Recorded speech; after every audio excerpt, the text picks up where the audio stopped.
ప్రభావతి మనోజ్ దగ్గరికి వచ్చి, "ఒరేయ్ మనోజ్, మీ నాన్నగారు నిన్ను కారు తీసుకోమంటున్నార్రా! అదే మీ ఆఫీస్‌లోనే లోన్ తీసుకొని ఒక కారు తీసుకుంటే చాలా బావుంటుంది కదా!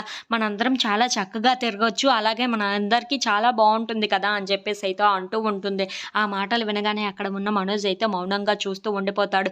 "ఏంట్రా అంత మౌనంగా ఉండిపోయావు? ఒక కారు తీసుకుందాంరా, చాలా బావుంటుంది. అది మీ కంపెనీలోనే" అని చెప్పేసైతే అంటూ ఉంటుంది. ఆ మాటలు వినగానే అక్కడ ఉన్న మనోజ్ అయితే ఒక్కసారిగా షాక్ అయిపోయి వాళ్ళ అమ్మ వైపు చూస్తూ ఉండిపోతాడు.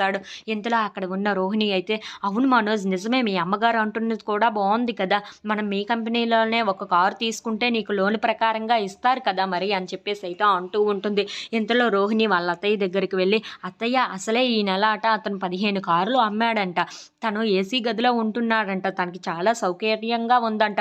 మనం ఇక కారు తీసుకోవచ్చు" అని చెప్పేసైతే అంటూ ఉంటుంది. ఆ మాటలు వినగానే అక్కడ ఉన్న మనోజ్ అయితే పలబారిపోతూ ఉంటాడు. ఇంతలో అక్కడ ఉన్న ప్రభావతి అయితే, "ఏంట్రా, ఏం చేస్తున్నావురా?" అని చెప్పేసైతే అడుగుతూ ఉంటుంది.